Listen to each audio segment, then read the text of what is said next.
Alors, on va pouvoir commencer. Donc, merci à tous pour votre présence. Merci à l'ENSA Paris-Belleville de nous accueillir dans ce bel amphithéâtre Bernard Huet.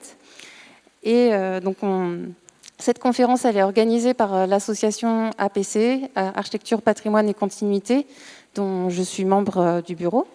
Elle est née ici et elle rassemble des étudiants et des diplômés du DSA Architecture et Patrimoine. Avant de commencer cette première conférence de l'année, nous tenions à vous présenter brièvement les activités que fait cette association et en faisant un petit récapitulatif de l'année 2025. Le bandeau que vous voyez en bas, justement, retrace tous ces beaux événements qu'on a eu en 2025. Nous avons organisé 2 conférences dont les captations seront prochainement en ligne. Elles sont souvent demandées. 6 visites, dont les carrières de pierre à Saint-Maximin et la Chaux à Saint-Astier, mais aussi des visites de quartier, notamment la Maladrerie à Aubervilliers et la cité-jardin de la Butte Rouge à Châtenay-Malabry. On a aussi été accueillis par l'entreprise pour la conservation du patrimoine qui nous a formés à la restauration de la pierre. Et nous nous sommes retrouvés à l'occasion de 2 Rouge Pritz, nos moments festifs entre anciens diplômés. Et donc en 2026, l'année a débuté avec une visite d'Angers, de son centre historique, en compagnie de l'ABF, et du chantier de la nouvelle galerie de la cathédrale Saint-Maurice, réalisée par Kengo Kuma, en compagnie de la CRMH, donc la conservatrice, et l'architecte responsable du projet. C'était une visite très riche, tout le monde était ravi, et nous aussi. Et donc ces événements nous permettent de poursuivre la formation, et elles sont ouvertes à tout le monde. Donc n'hésitez pas à venir nous voir à la poursuite de cette conférence que l'on fera à la Maison Bistrot, un bar voisin, ou à nous écrire via LinkedIn, Instagram ou par mail. Et aussi, nous serons présents, l'association, aux journées portes ouvertes de l'école, donc le samedi 21 février. Donc, je vous remercie et je vous souhaite une bonne conférence. Merci Stéphanie. Donc le cycle de conférences organisé par Architecture, Patrimoine et Continuité cherche à créer un espace de dialogue autour des questions liées à la conservation, la transformation et l'adaptation des patrimoines. Donc le cycle intitulé « Autour des pratiques de réhabilitation » fait se rencontrer 2 pratiques de maîtrise d'œuvre autour de 2 projets de réhabilitation d'une même typologie architecturale. Après avoir exploré donc les réhabilitations des écoles nationales supérieures d'architecture avec les agences d'Adour de Pouce et Benoît Ménial, des théâtres avec l'atelier Art Berthelot et Blond et Roux Architectes, des cinémas avec PNG Architectes et le Renzo Piano Building Workshop. Nous revenons sur le thème des réhabilitations de logements qui avait ouvert le cycle de conférences et nous intéressons particulièrement aujourd'hui à la transformation de 2 patrimoines différents en logements sociaux. Cette conférence s'inscrit dans le thème annuel de l'ENSA Paris-Belleville, qui est l'intérêt général. La réhabilitation des logements collectifs représente en effet un levier majeur pour améliorer le quotidien et la vie en milieu urbain, un milieu où la densification est nécessaire et passe notamment par la réhabilitation, la transformation de l'existant et des patrimoines. Nos invités vont vous présenter 2 réalisations récentes aux échelles et aux contextes différents. Nous commencerons par écouter donc Boris Boucher qui nous présentera la réhabilitation et la transformation en 14 logements sociaux de l'îlot Gerbert à Aurillac, qui est un édifice mêlant des couches d'architecture du XVIIe et du XIXe siècle. Puis nous écouterons le récit de la transformation en 71 logements sociaux d'un immeuble du début du XXe siècle situé quai de la Râpée à Paris, donc qui nous sera raconté par Patrick Dejean et Anne-Juliette Defort de l'agence Dejean Marin et Associés.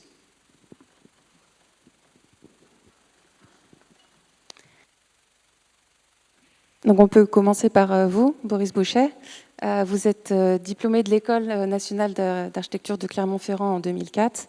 Et après avoir travaillé 3 ans au sein de Aubras, vous avez créé l'agence donc BBA, Boris Bouchet Architecte, qui est implantée à Clermont-Ferrand et à Paris. Et depuis 2005, si je ne me trompe pas, vous enseignez à Clermont-Ferrand. En 2013, vous avez reçu le prix de la première œuvre et vous êtes inscrit à l'album des jeunes architectes l'année suivante.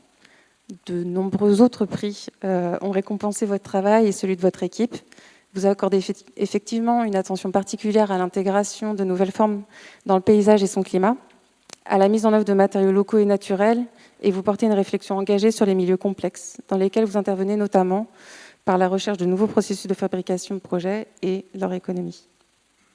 Le projet que vous allez présenter ce soir est un exemple de votre engagement et a été nommé en 2025 au palmarès de l'Équerre d'Argent dans la catégorie Habitat. Nous vous en félicitons et n'attendons plus que vous présentiez cette transformation. Alors voilà, avant de présenter le projet d'Aurillac, je voulais vous faire une petite introduction sur le sujet qui est le nôtre aujourd'hui, donc logement social et réhabilitation. Donc en quelques mots, c'est un très vieux projet de l'agence, là vous voyez, là, il y a 15 ans, un truc comme ça, qui était une opération de réhabilitation d'une ferme en 3 logements sociaux. Pour le maître d'ouvrage, c'était la communauté de communes, parce que ça a marqué une sorte de point de départ, tournant dans notre réflexion, dans ma réflexion et dans celle des architectes à l'agence, une vraie transformation, puisqu'en fait, on a hérité d'un bâtiment en très mauvais état, dans un tout petit village, dans un hameau, d'un petit village, une petite communauté de communes au milieu du Livre-de-Forez, donc dans un territoire très coupé. Et ce qui était intéressant, c'est que la commande qui nous avait été passée par les élus, c'était une totale liberté sur le choix de transformation du bâti. Je ne parle pas du programme, je parle du choix de conservation ou pas. Et ils nous ont dit, vous pouvez raser le bâtiment en entier, raser des bouts, faire des extensions ou le réhabiliter. Ouais. Je dis ça parce qu'à cette époque-là, en tant que jeunes architectes, en fait, réhabiliter, ça ne nous plaisait pas, quoi. C'était vraiment, c'était un peu la punition, quoi, à l'époque. Ça paraît bizarre de le dire aujourd'hui, mais c'est pour ça que je le dis, parce qu'en fait, c'était un autre monde, voilà. Et en fait, on a fait tout un tas de tests, de scénarios, de réhabilitation, transformation, extension, avec toujours dans l'idée qu'il fallait qu'on fasse un truc neuf, parce que sinon, ça allait être pas bien. Mais en fait, on en est arrivé à la conclusion assez rapide que ça n'avait aucun sens de faire des extensions sur ce bâtiment, et notamment pour des questions tout simplement économiques en réalité. C'est-à-dire tous les scénarios qu'on faisait, en fait, ils étaient avec un budget de logement social, ils étaient idiots. Voilà, c'est-à-dire qu'en fait, dès on dépensait tout dans les extensions, évidemment, tout hyper dessiné comme on fait là. Donc c'était voilà, et donc à cette occasion-là, en fait, ça nous a permis de faire une corrélation, en fait, ou plutôt de regrouper dans un seul mot de patrimoine, en fait, la notion de patrimoine au sens culturel, hein, c'est-à-dire la valeur d'un patrimoine qu'on peut au sens culturel, et la valeur économique d'un patrimoine. Vous voyez, c'est le même mot, hein, d'ailleurs, on utilise, je sais pas quoi, le patrimoine familial, patrimoine chez le notaire, tout ça, c'est le même mot que le patrimoine dans la loi française. Voilà. Et en fait, on s'est aperçu que c'était effectivement aussi la même chose, en réalité, d'un point de vue conceptuel. C'est-à-dire que la valeur économique dans ce projet-là, qu'avaient ces vieux murs, pourtant en très mauvais état, comme vous avez vu, en fait, était non négligeable en réalité. Voilà. Du coup, on a pris ce bâtiment, qui était un patrimoine banal, hein, je veux dire des fermes en ruine dans le Livre-de-Forez, il y en a dans tous les villages. Et en fait, on a pris le parti inverse, c'est-à-dire qu'on a fait une sorte d'archéologie du cadre des fenêtres existantes d'abord, et puis des projets, ça c'est la version projet. Vraiment, voilà, comme si ça avait une valeur inestimable, quoi, comme si on était en train de relever la dernière église, je sais pas quoi, du XIe siècle. Heureusement, il y en a encore pas mal. Voilà. Et du coup, vous voyez, cette espèce de distinction entre cette idée de patrimoine banal, c'est un bâtiment pas du tout protégé, aucun titre, hein, il n'y a même pas de monument autour, donc il n'est même pas protégé au titre des abords. Mais on l'a considéré comme étant ayant énormément de valeur. Mais aussi, on a découvert qu'on ne voulait pas transformer ce patrimoine comme pour le rendre, comment dire, dans un état attendu d'un patrimoine neuf. C'est-à-dire, pour le dire simplement, on s'est pas mal bataillé avec les élus pour ne pas refaire les enduits de façade. Voilà. Et on a plutôt travaillé dans cette idée de trace, quoi, c'est-à-dire de dire on va faire des trous dans la façade. Ok, ce patrimoine, il n'a pas une valeur dans son dessin qui est dingue, ou s'il y a une valeur qui existe, elle est plutôt dans la variété, la diversité en fait, des percements construits en plusieurs dizaines d'années pendant la fin du 19e à aujourd'hui, et que donc on s'inscrit simplement là-dedans. Voilà, et donc on a juste reconstruit les parties effondrées en béton, et on a laissé le béton tel quel. Voilà. Et en fait, cette économie sur les extérieurs, qui fabrique une architecture comment dire, disparate, on peut dire, et parfois même honnie par certains de nos confrères, et en fait, c'est simplement un résultat d'un choix à l'appel d'offres qui était de dire, on avait deux options à l'appel d'offres, 40 000 € pour faire tous les enduits d'extérieur, à la chaux et tout, super beau, et 40 000 € pour faire le mobilier intérieur dans les logements, les 3 logements. Bon voilà, vous avez compris ce qu'on a choisi et ce qu'on a réussi à faire choisir aux élus, c'est-à-dire de faire tout l'aménagement intérieur, quoi, voilà. Et en fait, ça nous a permis aussi de découvrir une chose, c'est que dans un village, en réalité, si on avait refait, il y a 5 ou 6 maisons de ce type-là, fermes de ce type-là dans le village, pas plus, et que faire arriver 3 familles pour du logement social dans un village, et dire que la collectivité, avec beaucoup de subventions, fait un bâtiment clinquant et neuf à l'extérieur, c'était aussi une sorte de peut-être hypothétique violence qu'on voulait éviter. Voilà. Voilà. Donc ça, je vous racontais ça en introduction, parce que c'est un vieux truc, mais évidemment sur lequel on travaille depuis longtemps, c'est-à-dire cette idée que la valeur patrimoniale de nos architectures, de nos héritages, elle n'est en fait jamais seulement culturelle. Voilà. Et que l'idée selon laquelle, et c'est de ça dont je vais parler maintenant, il y aurait une prédominance culturelle sur la notion de patrimoine au regard des autres concepts qui sont donc les questions économiques et évidemment, vous me voyez venir, des questions environnementales, n'a pas de sens, quoi. Voilà. Et donc ça, ce que je dis là, en tout cas à l'agence et puis dans nos réflexions à l'école à Clermont, en fait, c'est quand même un changement quand même assez récent. On peut dire, je ne sais pas, depuis 15-20 ans, avant je ne saurais pas trop vous dire, qui, voilà, dans notre manière d'aborder le patrimoine et de le considérer, voilà. C'est aussi pour ça que je continue d'utiliser le mot patrimoine. Je sais qu'il y a pas mal de gens qui préfèrent s'en passer, parce que justement, il a une acception assez large pour voilà, parler à la fois des patrimoine économique, patrimoine environnemental et donc patrimoine culturel. Alors maintenant, je vous parle du projet pour lequel vous m'avez invité, quand même, qui est donc l'habilitation de l'îlot Gerbert à Aurillac. Aurillac, c'est une ville moyenne, qui est une ville enclavée dans le département du Cantal. Hein, pour y aller, c'est compliqué, quoi. Il n'y a pas l'autoroute. Donc c'est voilà, une ville moyenne, comme il y en a plein en France, qui donc est soumise à tout un tas de sujets habituels des villes moyennes, donc le développement plutôt de zones pavillonnaires en périphérie, enfin la difficulté à faire vivre le centre, etc.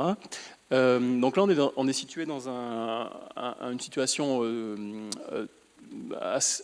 charnière, hein, puisque l'îlot, vous voyez les grues, là, je sais pas, ouais, on voit ici, et aux franges du centre historique, construit aux franges du centre historique, ouvert sur la place qui s'appelle donc la place Gerbert, devant une grande esplanade qui est une esplanade plutôt de 19e, le long de laquelle on a la rivière d'un côté, la Jordan, et de l'autre, des grandes institutions, dont notamment, je crois, la préfecture. Et voilà, donc on est vraiment à l'articulation de deux paysages, le centre historique et puis le grand paysage de la rivière. Voilà.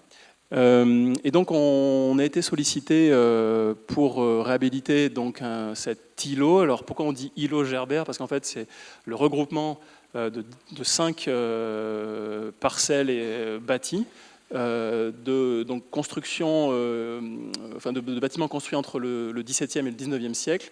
Donc voilà, qui sont comme voilà, vous voyez là, pour vous repérer, donc la place Gerbert qui est là, la rivière est là-bas, et donc on parle de ces bâtiments globalement en L. Voilà.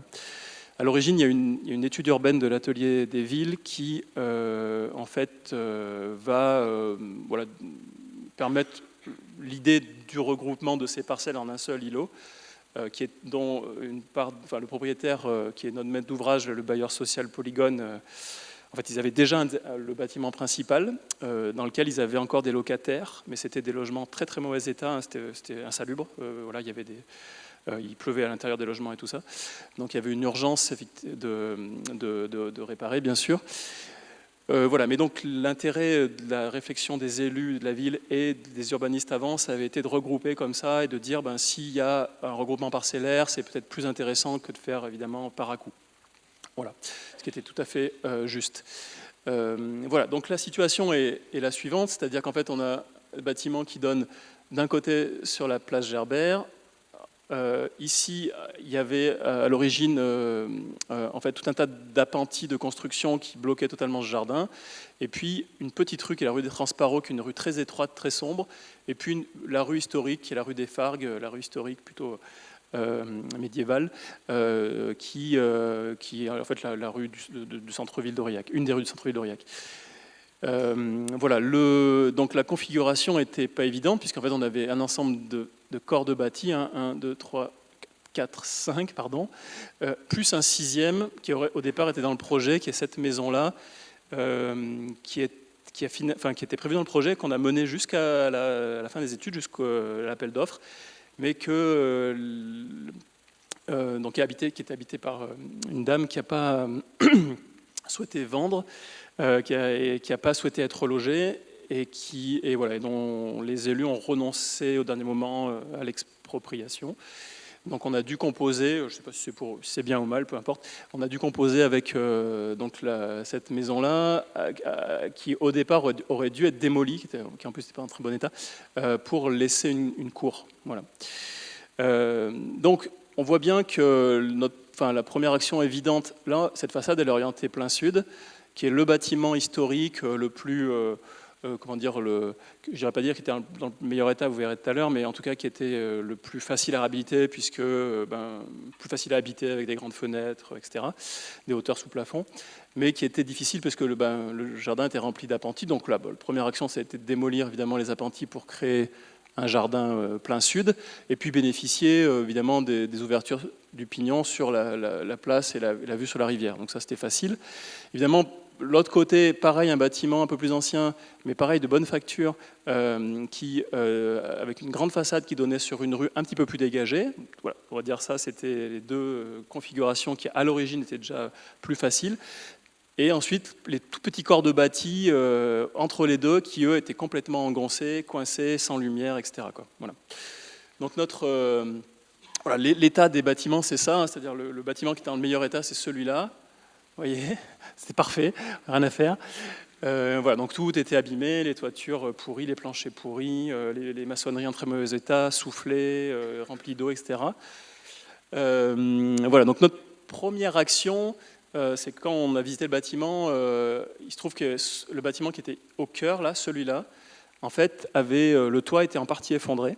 Et les planchers étaient pourris, étaient à moitié passés au travers. Du coup, c'était pas mal parce qu'on voyait la lumière au travers. Et donc, on s'est dit, voilà, c'est ça qu'il faut faire. On n'a qu'à faire un trou à la place de ce bâtiment-là.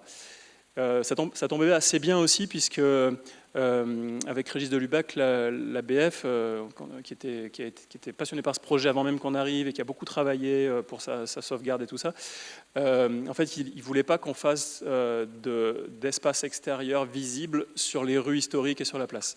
Voilà. Donc du coup, on a fait des balcons au sud sur la façade principale à l'intérieur de l'îlot. Et l'idée du truc, c'était de faire des espaces extérieurs dans le cœur du tissu, quoi, pour ne pas avoir à faire des balcons ou des loggias dans le tissu historique. Ça pourrait se discuter, mais en tout cas, ça vient de là. Et donc en fait, notre idée, c'est de faire un vide dans cet endroit-là, donc une sorte de patio au départ qui était un espace extérieur, et puis qui, au fur et à mesure des discussions avec le maître d'ouvrage, est devenu couvert. Voilà.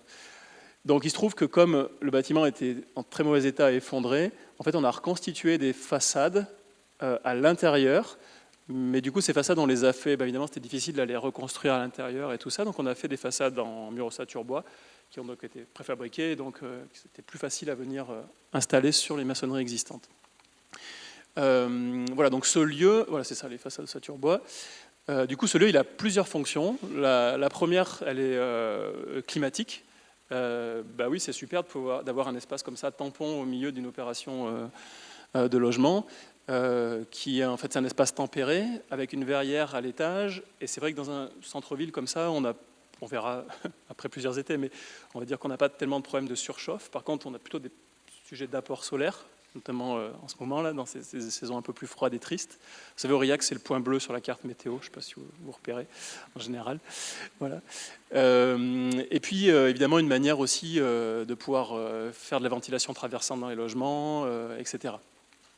Le deuxième usage de ce lieu, c'est que ça a servi aussi de clé dans l'organisation et la distribution des logements, qui était rendu très compliqué. Oui, vous imaginez que en fait, on avait au cœur, là, entre les deux bâtiments principaux, tout un tas de petites maisons qui étaient regroupées avec des distributions, distributions qui n'étaient pas faites pour du collectif, quoi, voilà, c'est-à-dire en gros on rentrait en bas puis on montait au 4e étage. Donc ça nous a permis de créer un jeu de coursive pour distribuer, et notamment distribuer des plus petits logements en bout. Voilà. Et puis c'était aussi un lieu, alors au départ le programme c'était un programme d'habitat participatif qui a finalement au fur et à mesure s'est réduit jusqu'à échouer, et aujourd'hui c'est 100% de logements locatifs sociaux, ce qui est bien aussi, hein, bien sûr.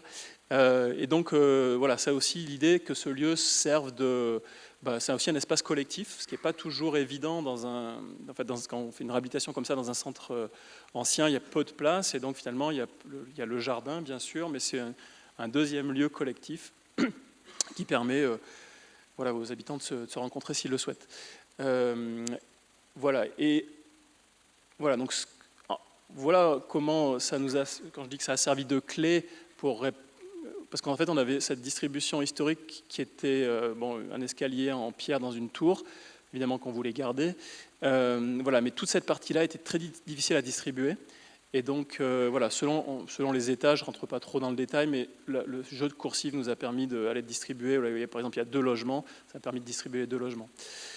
Ça a aussi permis de créer des espaces extérieurs pour les logements qui donnaient sur la rue notamment. Donc cet endroit-là est en fait un balcon, du coup sous la verrière, dans un climat tempéré. Voilà. Et surtout, ça nous a permis de faire des logements 100% traversants, quoi. Et ce qui est super, c'est que c'est pas seulement traversant. Vous savez, quand on fait des logements en ville, on est déjà tout content de faire un logement traversant par une petite porte dérobée entre le fond de la chambre et puis le séjour. Là, c'est des logements qui sont strictement traversants dans les pièces de vie, quoi. C'est-à-dire la pièce de vie, elle a une fenêtre des 2 côtés. Voilà ce qu'on voit là sur les petits logements qui sont à cet étage, donc entre cette cour et ce patio, entre ce patio et cette cour. Et même sur les grands logements, par exemple celui-là, là, qui est un grand logement, où on voit là, carrément que les 2 espaces de vie, on verra un peu mieux tout à l'heure, hein, mais ça c'est la cuisine, salle à manger qui donne entre le patio et la terrasse, une terrasse ici, et le salon qui donne entre le patio et la rue. Voilà. Donc c'est-à-dire qu'on a les 2, c'est assez luxueux en fait, hein, c'est ça qui est super. On a les 2 espaces de vie qui sont carrément traversants. Voilà. Bon, je rentre pas dans le détail, mais pour regarder un peu mieux à quoi ça ressemble. Voilà, ce que je viens de vous dire, c'est par exemple ce logement-là, vous voyez, qui est installé ici. et donc qui est ici là au premier étage, tac, et il n'y a pas de coursive. Et donc là, voilà, on a la cuisine qui est entre la terrasse extérieure et le patio, et le salon entre le patio et la rue. Voilà. Et ça, c'est un truc qui était assez intéressant aussi avec ce bâtiment, c'est-à-dire partant de cette idée d'une agglutination comme ça de volume un peu disparate et tout, finalement, ça donnait une sorte de liberté intéressante. Et du coup, on a plein de typologies très variées. En réalité, on a joué aussi ce jeu-là, des typologies très variées. Vous voyez par exemple celui-là là, qui est carrément à cheval en fait, entre deux bâtiments, c'est-à-dire on a fait un trou dans les refends, et du coup on a un logement qui est une forme de papillon comme ça, qui est assez agréable aussi parce que ça veut dire qu'il y a une vie d'un côté de la parcelle et une vie de l'autre. L'espace de vie en l'occurrence il est côté sud sur le jardin. Voilà.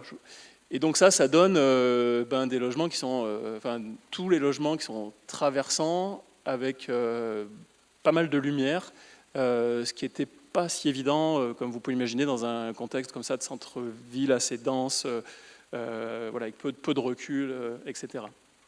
Voilà. Alors, la dernière chose dont je voulais vous parler, c'est ça part du chantier. On a eu un chantier qui était très difficile, puisque vous voyez les dates, c'est... pour faire 14 logements, on peut dire qu'on a pris notre temps, on a pris une dizaine d'années entre le début des études, et je ne compte même pas les études urbaines préalables, et la livraison là, il y a quelques mois. Donc on a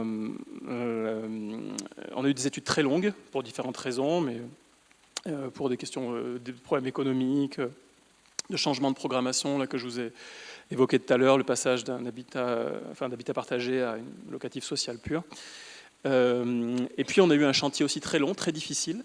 Alors je ne vous parle pas seulement des habituelles difficultés de chantier dans des bâtiments comme ceux-là, c'est-à-dire on défait un plafond, on s'aperçoit que le plancher derrière est pourri, de murs qu'on n'avait pas bien vus, qui étaient abîmés. Bon, ça on les a eu bien sûr tout le long du chantier, mais je veux dire, c'est classique. Non, on a eu des choses plus graves, on a un bâtiment qui s'est effondré. Voilà, c'est ça là, ce truc-là. Donc les maçons étaient en train de faire un percement au rez-de-chaussée, et vous voyez la façade, on voit bien, vous voyez comment elle a fait, elle a glissé quoi. Donc on a étayé en catastrophe.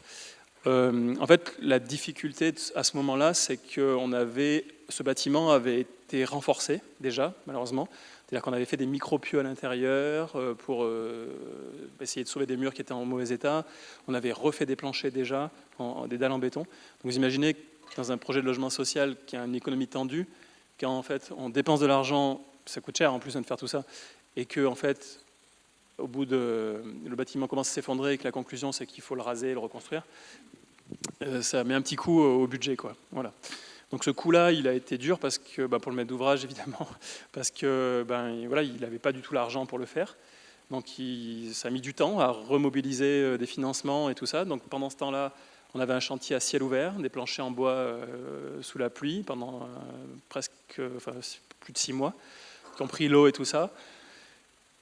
Des entreprises, on va dire, démoralisées, etc. Et quand on est revenu sur le chantier avec le truc de dire, ok, allez, on va démolir le bâtiment et le reconstruire, on avait fait un trou dans le budget, et en plus, en revenant sur le chantier, on s'est aperçu qu'on allait faire un autre trou dans le budget, parce qu'en fait, il y a des planchers qu'on voulait garder, qu'il a fallu démolir et reconstruire. Voilà, donc ce truc-là était un peu une catastrophe, on peut dire, vous voyez, genre de truc. Mais finalement, ça a aussi changé un peu notre perception des choses. Le maître d'ouvrage, évidemment, dans ces cas-là, nous a dit on n'a plus de sous, donc il va falloir faire des économies sur la suite.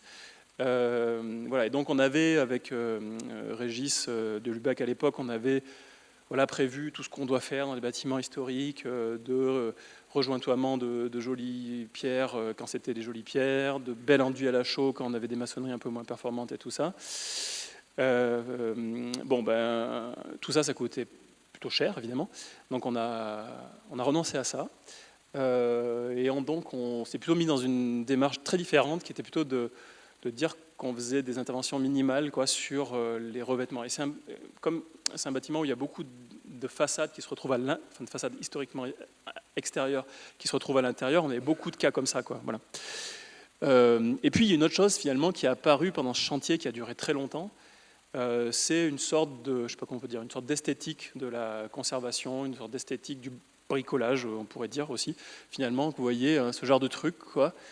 C'est-à-dire ce genre de truc, si le maçon il termine le vendredi et que vous avez le plâtrier qui vient plaquer le lundi d'après, vous n'avez pas le temps de penser à ça, quoi, en quelque sorte. Et puis vous y aviez pas pensé pendant les études, je sais pas quoi. Là, comme on avait plusieurs mois pour se promener sur le chantier, il se passait pas grand-chose. Finalement, dans notre tête aussi, avec Pierre-Antoine Pernaut qui suivait le chantier à ce moment-là, on s'est, en fait, il est apparu quelque chose qui est cette idée qu'en fait, non seulement ça pouvait peut-être faire des économies si on mettait pas du placo partout et des enduits à la chaux partout, mais que c'était aussi une esthétique, quoi, finalement, qui, voilà, au sens où c'est plus seulement, vous voyez, quand je dis esthétique, c'est plus seulement une question technique et économique, ça devient tout d'un coup une raison culturelle, quoi, pour nous.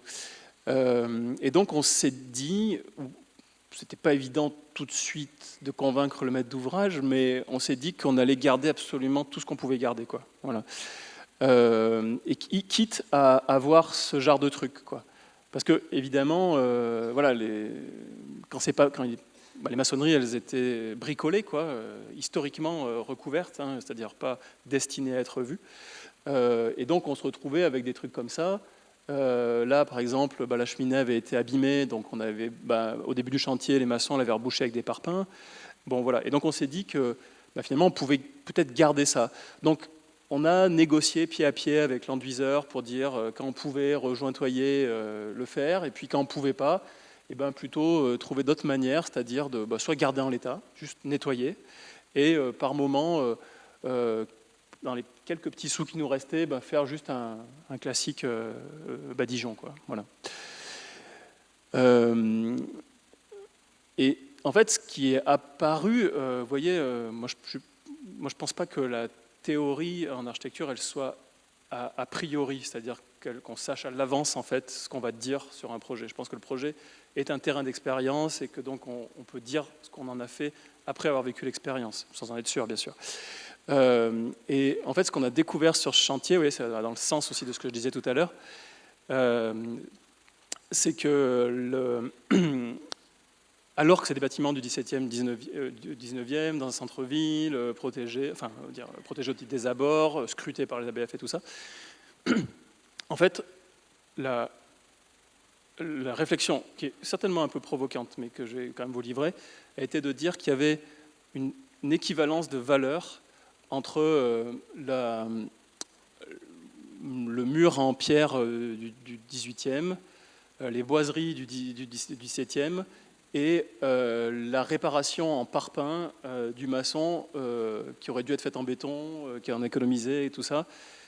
En fait, on s'est dit que tout ça avait la même valeur dans l'histoire de ce chantier, et peut-être, si je vais un peu plus loin, dans l'histoire d'une ville moyenne comme Aurillac, qui est peut-être un peu plus loin encore. Voilà. Et que donc, si ça avait la même valeur, alors il fallait le représenter de la même manière. Et donc, vous comprenez, c'est-à-dire qu'on a complètement changé notre fusil d'épaule pendant ce chantier. C'est-à-dire qu'on n'avait pas du tout dessiné ça. On n'avait pas dessiné, vous voyez, cette espèce de raccord là. On n'avait pas dessiné ça, on n'avait même pas pensé le faire. D'autres, bien sûr, avant nous l'ont fait. C'est pas pour dire qu'on a inventé un truc, hein, mais c'est qu'on n'y avait pas pensé. Et par cette expérience en fait sur le chantier, voilà, on a mis sur le même plan, vous voyez, cette boiserie là, qui était une jolie boiserie qui donne dans la tour du 17e, et finalement, voilà, les parpaings qui sont les parpaings du patio, ou les cadres en béton, ou bref, absolument tout. C'est-à-dire qu'en gros, que ce soit des maçonneries du 17e destinées à être cachées, qui sont rendues visibles, que ce soit les renforts structurels provisoires qu'on a dû garder parce qu'en fait, on ne pouvait plus rien faire, ou que ce soit, je sais pas quoi, le joli dessin de notre bardage bois, l'azuré en blanc qu'on avait prévu depuis le début. En fait, on a reconnu comme tout ça étant des ouvrages de même valeur. Vous voyez, si je vais au bout de la caricature que je fais là, on peut se dire qu'en termes de carbone, de toute façon, ça n'est que 1 ou 2 kilos de carbone, que ce soit du 17e ou du 21e. Voilà. Et que, vous comprenez qu'évidemment, quand je dis ça, ce n'est pas exactement ce que je pense, mais que c'est pour aller au bout de la caricature. Voilà. En tout cas, pour conclure, cette question environnementale, c'est-à-dire le fait qu'une pierre construite il y a 3 siècles et qu'un renfort en parpaing construit la semaine dernière, finalement, la consommation de carbone est la même. Je ne veux pas dire qu'elle est la même en quantité, hein, vous avez compris, elle est la même en qualité, c'est-à-dire que finalement, à la fin, ça reste du carbone. Et que donc, ça ne suffit pas de dire ça, hein, évidemment, on ne peut pas se contenter de ça, mais que peut-être ça modifie quand même notre rapport à la question culturelle, la partie culturelle du patrimoine. Voilà, on va dire la question environnementale modifie notre rapport au culturel, au patrimoine. Voilà, merci.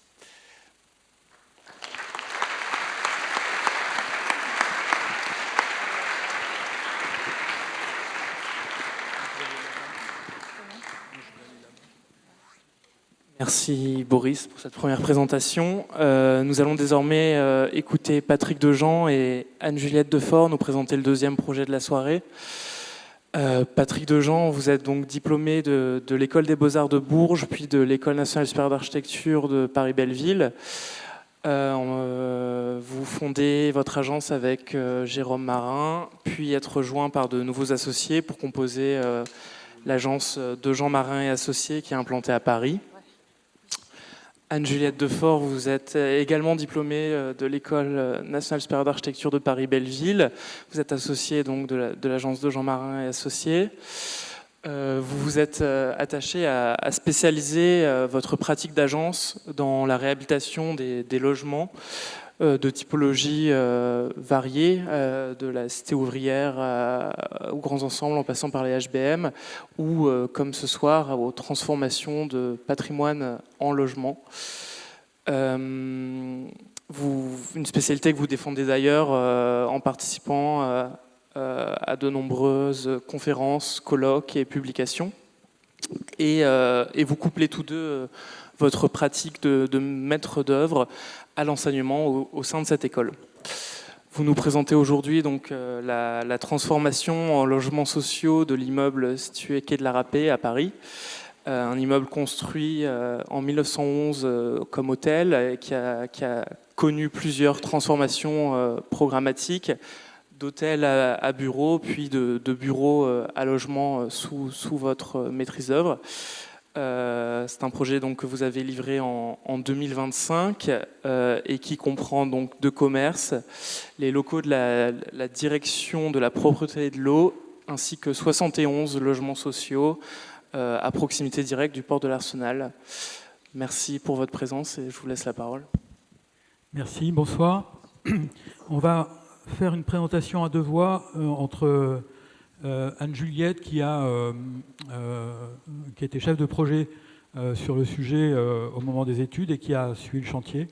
Et de ma part, je présenterai la dimension, on va dire, théorique et conceptuelle de ce projet. Ce serait extrêmement intéressant d'articuler très longuement avec le travail de Boris parce qu'on pose des questions essentielles, communes et très différentes. Quoi qu'il en soit, donc ça rejoint cette préoccupation que l'on a à rendre compte de l'intérêt et du plaisir qu'on a à travailler sur ce type de sujet. Il s'agit là donc, comme Oscar l'a dit, d'un bâtiment qui est intéressant dans la multiplicité des usages auxquels il a été soumis. Donc c'était un hôtel entre 2 gares et puis il a évolué. Tout cela a généré naturellement des questions particulières. Alors, j'aimerais juste commencer sur un point qui n'est pas un rappel, mais qui rend compte de la nécessité de rappeler le cadre culturel de notre discipline, culturel dans toutes ses dimensions, qu'elles soient techniques, architecturales, etc. Quand on voit les détails auxquels a pu se confronter Boris, ou ceux que l'on doit aller comprendre lorsque l'on visite un bâtiment dans un premier temps, lorsqu'on vient prendre conscience de la matérialité d'un édifice dans toute sa matérialité, sa structure, etc., alors on réfère à des ouvrages. On a besoin de connaître ces ouvrages. Le Barbero, là, au 19e, nous rend compte de procédés, d'assemblage de montants sur des sablières qui vont nous aider à prendre conscience, par exemple, des capacités portantes d'un édifice qui, quelquefois, sont manquantes et puis, quelquefois, sont suffisantes pour permettre ces changements d'affectation. On va référer à des ouvrages dont sont issus par ailleurs nos enseignements, comme ceux de Jacques Frédé sur les maisons de Paris, parce qu'ils rendent compte par le dessin de la dimension essentielle d'un édifice dans ce qu'il a comme squelette, comme structure, dans son rapport à la ville, à la politique, à la société du moment, et dans ses logiques de matérialité et de spatio-structure, d'une certaine manière. Ces ouvrages-là vont être convoqués au regard des différents modèles que Frédé a pu redessiner à partir des visites qu'il a faites sur plusieurs édifices, donc qui sont là non pas des édifices existants, mais plutôt des modèles recomposés selon des époques précises, et qui nous permettent, nous, de voir quels sont les potentiels et les leviers sur lesquels on va pouvoir s'appuyer pour faire projet avec la matière de l'existant. 10 ans plus tard, ce guide du diagnostic des structures est fait avec Laurent, et il permet là de rendre compte, de proposer des principes de réparation, sachant que notre activité est tout sauf de la réparation. Pour nous, la réparation fait projet, si vous voulez, elle n'est pas en tant que telle un travail. La réparation fait sens dès lors qu'elle prend sens, qu'elle s'inscrit dans la relation de réciprocité entre les composantes de l'existant et le programme qui est convoqué par le maître d'ouvrage. Mais c'est une bibliothèque de données de possibles qui nous permet de prendre conscience des possibilités d'intervention et qu'il est naturellement essentiel d'avoir sous le coude quand on intervient sur ces édifices. À un autre niveau, on va revenir, la question de la représentation et rend compte de la temporalité dans laquelle s'inscrivent ces projets. Alors, outre les 10 ans qu'il faut quelquefois pour faire un projet comme celui-ci, ces projets, ces bâtiments ont eu à faire quelquefois à certaines réhabilitations, mais le fait de travailler sur ces édifices-là, par rapport à l'intervention qu'on peut avoir sur un bâtiment neuf, rendre compte d'une nécessité presque cognitive de pouvoir réfléchir à différentes périodes en même temps. Ce qui existait, c'est ce qui a originellement existé, dont on hérite comme patrimoine aujourd'hui, ce que l'on va démolir ou supprimer ou transformer, ce que l'on va créer, additionner à ce qui existe. Le code Yellow Red, qui est là référé sous l'ouvrage par Martin Bush, propose un mode de représentation spécifique à cela. En noir, ce qui existe, en jaune, pour être un peu en retrait, ce que l'on va démolir, et en rouge, ce que l'on va additionner à ce qui existe. Et puis en noir, sur la figure à gauche, en bas, eh bien, le résultat final, qui permet d'avoir une lecture globale de ce qui est proposé. Tout cela rend compte de cette dimension très spécifique de cette réflexion sur plusieurs temporalités. Dans les années 2000, les bureaux d'études ont commencé à s'emparer très largement de la question de ce que l'on appelle l'isolation thermique des bâtiments, un grossier vocabulaire pour rendre compte de volonté, de nécessité d'économiser de l'énergie dans ces bâtiments, souvent passoires. À l'agence, on s'est emparé de cette question-là à travers le travail sur ce guide que l'on en a fait avec des ingénieurs. On était financé par le CSTB, EDF, la Fédération du... Bon, bref, tout cela a permis de se faire rencontrer plusieurs acteurs autour de cette question. Nous, on a été appelés par les bureaux d'études sur ce sujet-là pour rendre compte de la nécessaire implication des données, des composantes architecturales dans la réflexion. En tous les cas, on l'a imposé, ce qui a été un travail de longue haleine, mais on le voit là dans un des exemples de cet ouvrage. Là, on donnait à lire l'ensemble des composantes de différents édifices, disons à partir de 1810-1820, à partir du moment où des types apparaissent vraiment en architecture jusque dans les années 80, et on rendait compte des capacités de chacun des matériaux constitutifs de ces édifices de pouvoir être transformés ou être vecteurs d'intervention. Ainsi, on rendait compte des dispositions constructives, de tout ce qui assurait le clos et le couvert, etc. Donc là, vous avez la référence de 1850-1914, qui est à peu près la période dans laquelle se construit l'hôtel dont on va parler. Donc vous voyez, cette culture-là, elle est essentielle pour faire sens et pour pouvoir intervenir sur les bâtiments, parce que non seulement il y a une dimension culturelle portée par ceci, mais aussi une connaissance technique et de la matérialité de toutes les composantes qui constituent ces bâtiments qui sont fondamentales à acquérir et à avoir avec nous. On voit là un relevé qu'on faisait à l'agence à l'époque encore à la main. Donc ça, c'était il y a 25 ans à peu près, dans le faubourg Saint-Martin. Donc c'était un exercice à la Frédé. On allait faire ici du logement social. Notre premier exercice, c'est de faire un relevé, mais qui est un relevé sur site, qui est actif sur le projet. C'est le relevé qui nous permet de faire projet, croisé avec les données programmatiques, le logement social dont Boris parlait, qui a des injonctions en soi en termes de rentabilité, en termes de programmation, en termes de capacité pour un locataire à pouvoir payer des charges et un loyer en fonction de surfaces qui peuvent être cohérentes avec le statut de son logement. Bref, quand on fait ce relevé-là sur site, on a toutes ces données-là en tête.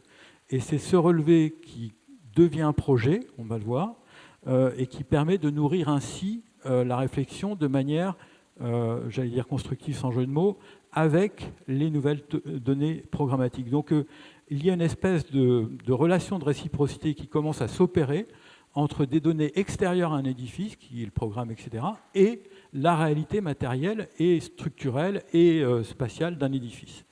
On a ensuite rationalisé ces relevés-là, tels qu'on avait pu le faire avec Frédé quelques années auparavant, quand il a voulu quelques conseils sur la possibilité de numériser l'ensemble de ces documents de relevés.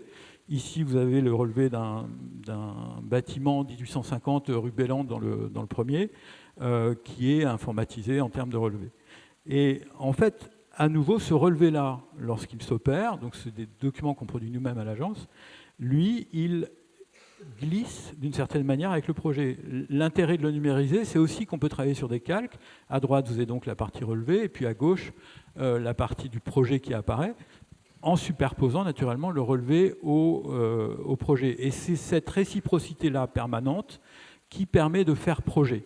Vous voyez, effectivement, rien de prévisible, comme le disait Boris, dans l'exercice du projet ou dans la définition du projet au préalable de sa connaissance, de sa prise de connaissance et de son expérience même physique dans l'espace et dans la matière.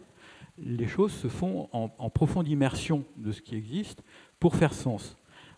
Et on voit là que quelquefois cela va générer des espaces en triple épaisseur, comme on le voit ici en haut à gauche, avec des pièces en plus qui n'étaient pas dans le programme, qui permettent de faire salle à manger ou bureau, qui donnent sur une courette qui n'était pas possible de supprimer pour des raisons urbaines. Mais c'est bien ce relevé-là qui permet de faire projet. Et le relevé n'est pas qu'un relevé en soi, il est analyse, il est projectuel.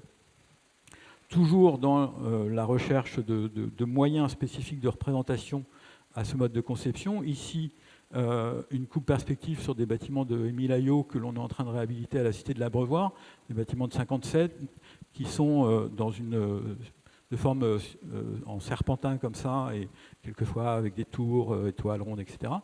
La coupe rend compte par la conjugaison de ces deux couleurs, de ce qui est existant et de ce qui a rapporté, de ce qui est noir et de ce qui est rouge, de l'importance de la matière qu'on va rapporter.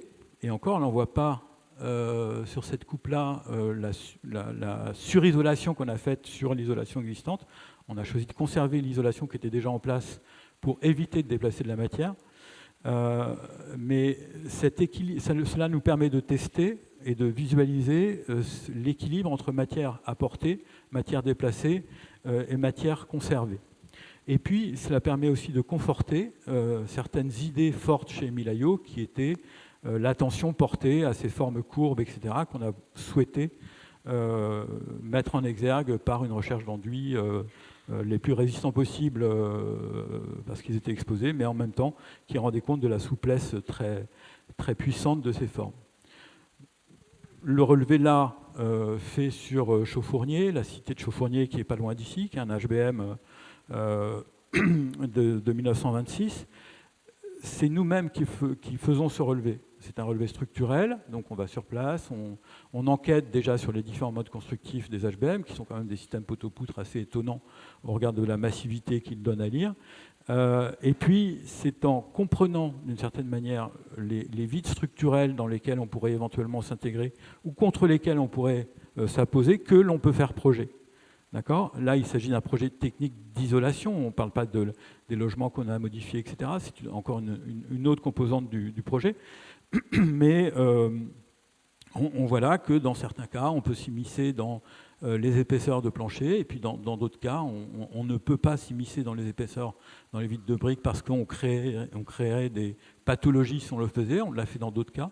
Mais c'est bien le relevé constructif de ce qui existe qui nous permet de faire projet en même temps que, par ailleurs, on travaille à d'autres échelles sur les espaces extérieurs ainsi que sur les espaces en eux-mêmes. Donc, venons-en à ce qui nous concerne ce soir, la conversion d'un immeuble de bureau de 71 logements, qui est de la râpée. Une idée du montant des travaux, c'est 12 millions de travaux, donc c'est des budgets qui sont toujours très conséquents pour du logement social, sur lequel certains maîtres d'ouvrage ont naturellement besoin de sûreté en termes d'exécution et de pérennité, et sur une surface assez conséquente, puisqu'il fait 4000 mètres carrés. Avec un objectif de performance qui est très très fort, qui est à 57 kW, c'est-à-dire il est à peu près... voilà, on a une consommation originelle de 300 à peu près kW par mètre carré. On descend à 57, on est bien en dessous de ce qui est attendu à 80 kW en général dans ce type d'édifice. Mais vous verrez que la compacité du bâtiment nous a permis d'être assez performants sur le sujet. Donc on est à Paris, comme le disait Oscar, on est proche du port de l'Arsenal, on est au bout de l'avenue Ledru-Rollin, la gare d'Austerlitz, la gare de Lyon qui est par ici, vous voyez vraiment l'hôtel entre deux gares, et puis ce bâtiment qui vient là en tête d'îlot, affirmer une position très centrale, très vindicative de son usage, tout au début de sa réalisation. Il reste très peu de temps au hôtel. Il hérite des écritures haussmanniennes et puis il les réemprunte goulûment, on va dire, avec cette espèce de dôme, etc. Bon, bref, tout ça est assez bavard et s'inscrit avec logique dans une ville parisienne préexistante qui, notamment à cette échelle-là de la ville entre deux gares, doit afficher une certaine prestance. On voit là qu'il établit une relation avec le domaine public très forte au niveau des rez-de-chaussée. Vous voyez ces grandes ouvertures, ces grandes baies de boutiques au rez-de-chaussée qui créent cette perméabilité extrêmement importante entre le domaine public et le domaine privé de l'établissement. Ce que l'on cherche à comprendre de manière assez éloignée du réel lorsqu'on hérite d'un bâtiment comme celui-ci, c'est la puissance qu'il peut avoir, les concepts auxquels il peut référer. Et donc on dessine ou on fait des maquettes, etc., de manière assez lointaine du réel pour pouvoir prendre conscience de ce qui existe. Et c'est ça qui va ensuite s'articuler en réciprocité avec les données du programme. Ainsi, ce bâtiment nous apparaît comme extrêmement compact. Voilà, il est creusé en deux endroits.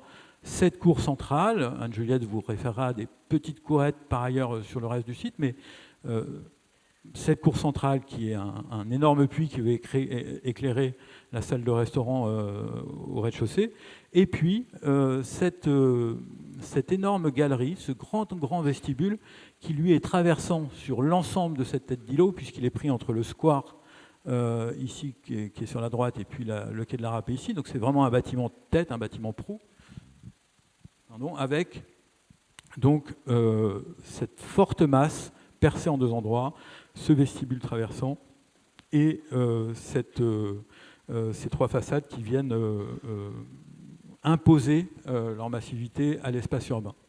On voit là sur ce plan que cette massivité est, quoi qu'il en soit, très très perforée au rez-de-chaussée, qu'il y a des ouvertures, donc ça selon les plans de l'hôtel d'origine, il est resté 3-4 ans hôtel, qui montrent la très grande perméabilité qu'on a entre la dimension publique de cet hôtel et puis la dimension publique de la ville. Et puis ce très grand vestibule ici qui est presque à l'échelle d'une rue à l'échelle du bâtiment. Naturellement, c'est des choses qu'on va souhaiter d'une certaine manière conserver parce qu'elles sont extrêmement puissantes dans le bâtiment. Si on supprimait ce vestibule qui est tout sauf à l'échelle d'un vestibule de logement social, on est d'accord, eh bien, on perdrait beaucoup de la capacité de ce bâtiment à tenir tête à la ville, tout en offrant une certaine perméabilité. Et puis on voit ici toute une structure qui compose cette partie de l'édifice. Vous verrez que cette structure-là a été questionnée dans le temps de la vie du bâtiment et a été supprimée pour permettre un nouvel usage du bâtiment. Alors, ces choses-là, on les travaille en maquette, on essaie de les comprendre dans leur volumétrie, dans leur vide, dans la forme du vide, etc., pour voir de quelle manière elles peuvent servir le projet et de quelle manière, réciproquement, le programme peut servir cet espace-là. Parce que naturellement, il ne s'agit pas que de servir un programme, mais surtout de jouer de cette interaction entre un existant et son nouvel usage. Donc vous voyez, ça donne des choses très simples au final. Hein. Il s'agit là plus de parler de la résistance qu'on a vis-à-vis d'un maître d'ouvrage pour que ou vis-à-vis d'une fonction d'origine qui voudrait que ce vestibule soit réduit à son minimum. Là, on garde cette dimension traversante. En fait, au bout, on a un local vélo, mais qui est transparent. Et puis, on essaye d'intégrer tous les services dans l'épaisseur de ces parois.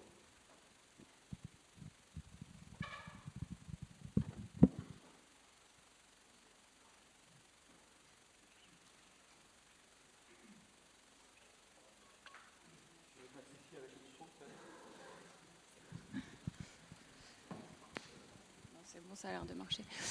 Oui, donc dans le cadre de projets de réhabilitation, comme le révèle de manière assez évidente le projet de Boris, on hérite toujours d'une succession d'usages, de vie du bâtiment, et qui peut nous permettre de révéler les potentiels du projet dans leur dimension aussi d'exécution et de matérialité. Pour rappeler un peu l'histoire de ce bâtiment, donc comme le disait Patrick, à l'origine un hôtel construit au début du XXe siècle et qui n'est pas resté longtemps hôtel, donc transformé en bureau en 1920, les bureaux de services administratifs de la ville de Paris. Puis, donc récemment, au moment de ce projet de transformation en logement, dans le temps temporaire du projet avant chantier, transformé aussi en hébergement d'urgence sans réaménagement en plan du bâtiment. On voit d'ailleurs que les plans révèlent en eux-mêmes l'usage du bâtiment, principalement le premier plan, le plan d'archives d'origine du bâtiment, qui fait part de l'usage avec la représentation des mobiliers notamment, et le second plan, le plan de l'état de bureau, qui est un plan de géomètre très, très factuel et très utilitaire, qui révèle en réalité un plan qui varie selon les étages en fonction des nécessités de bureau. Puis le plan de chantier, qui a démarré donc en 2021, qui est en réalité le plan de l'état démoli, donc qui utilise la charte, donc les deux plans en bas étant les plans produits par l'agence, qui utilisent donc la charte dont parlait Patrick de Yellow Red. Le plan avec les démolitions en jaune qui permet donc par l'effacement de la couleur jaune de révéler la structure et le potentiel de structure, la permanence de la structure et son potentiel spatial. Et enfin, le dernier plan, le plan de logement, avec les parties modifiées qui apparaissent en rouge. Un cinquième plan pourrait être aujourd'hui à dessiner, un plan des logements maintenant habités, le type de plan qu'aujourd'hui, dans le cadre de projets à l'agence de projets de réhabilitation en milieu occupé, on est amené à réaliser dans le cadre de diagnostic ou même en cours de chantier, en dessinant précisément les aménagements des habitants, qui seraient en fait la continuité ou peut-être le plan à faire dans le cadre d'un futur projet de réhabilitation, puisque le bâtiment est dans une vie perpétuelle, une évolution perpétuelle. Et d'ailleurs, à l'agence, c'est en ce moment le projet qu'on a de retourner dans les logements pour pouvoir documenter la manière dont les logements sont aujourd'hui habités ou réinvestis quand ils étaient dans le cadre de projets en milieu occupé. Donc on voit sur ces photos l'évolution en images des différents usages, avec le caractère très typique de bureaux, les plafonds acoustiques des bureaux, l'hébergement d'accueil d'urgence de la Croix-Rouge avec des mobiliers très utilitaires, le chantier où là le bâtiment est mis à nu, puis la photo de logement ou en tout cas de chantier livré avant d'avoir la photo donc, du logement dans sa version habitée. Donc le fait d'observer ces évolutions successives et ces usages successifs permet de mettre en évidence certaines permanences du bâtiment. Donc, on peut par exemple là observer la permanence de la circulation, du fonctionnement distributif du bâtiment, qui est à l'origine assez clairement donc en forme d'anneau, donc une structure annulaire avec 2 noyaux de distribution. Et la circulation qui fait le tour avec en haut la partie de façade mitoyenne qui est maintenue dans le cadre du projet du bâtiment de bureau avec des variations possibles entre les étages mais qui garde cet aspect circulaire. Et dans le cadre du projet, donc le principe de circulation est maintenu. Les contraintes, on voit là sur ce document, ce qui est mis en évidence sont les circulations collectives. Elles sont réduites en réalité pour des questions de sécurité incendie où la catégorie de bâtiments nous oblige à réduire la longueur des circulations, ce qui permet en réalité d'avoir dans cette partie du projet du coup des logements qui sont traversants. Et en réalité, la circulation à l'intérieur des logements, le principe est continu entre la circulation commune et la circulation intérieure des logements. Donc on voit encore une fois en image ces différents usages successifs. Et les plans montrent aussi que cette circulation s'appuie sur une permanence structurelle qui sont en réalité donc ces refends en pan de fer qui ont fait l'objet sur la base de l'ouvrage dont parlait Patrick tout à l'heure, de relevés précis de ces structures dans le cadre de l'étude pour les comprendre et dans le cadre du projet notamment ces parois devenant des parois séparatives entre logement donc et circulation. Elles devaient avoir un certain nombre de caractéristiques d'isolation, de coupe-feu, etc. Donc en connaître leurs dimensions précises permettait de maîtriser exactement l'épaisseur de cette paroi pour qu'elle ait les caractéristiques nécessaires, puis de maîtriser la largeur au centimètre près de la circulation qui se doit d'être d'une certaine largeur pour être accessible, PMR, etc. Les circulations verticales aussi ont leur potentiel de permanence et d'évolution de projet. Elles étaient à l'origine donc avec un ascenseur dans le vide de cage, et le fait de rendre donc les logements, l'ensemble des logements sont des logements accessibles PMR. Donc le projet prévoit la création d'un ascenseur dont les dimensions ne permettaient pas d'entrer dans ce vide de cage. Il est donc déplacé à côté de la cage d'escalier et rend possible ce vide qui permet un apport de lumière dans les parties communes. Donc un autre héritage du bâtiment qui est questionné et dont parlait tout à l'heure Patrick sont les courettes. On voit d'ailleurs que dans le projet d'origine, il y avait ces deux courettes ici qui sont devenues finalement des courettes mitoyennes qui sont mutualisées avec le bâtiment voisin. Les autres, et qui sont conservées dans le projet pour leur capacité à apporter la lumière dans des pièces humides le long de cette façade. Les courettes qui sont dans cette partie du bâtiment et assez proches de la cour principale sont utilisées dans leur potentiel d'augmenter cette compacité du bâtiment en augmentant les surfaces et elles sont comblées pour y intégrer des pièces humides. Et aussi en toiture, on profite de ces vides recouverts pour y intégrer des locaux techniques qui servent à la ventilation des logements.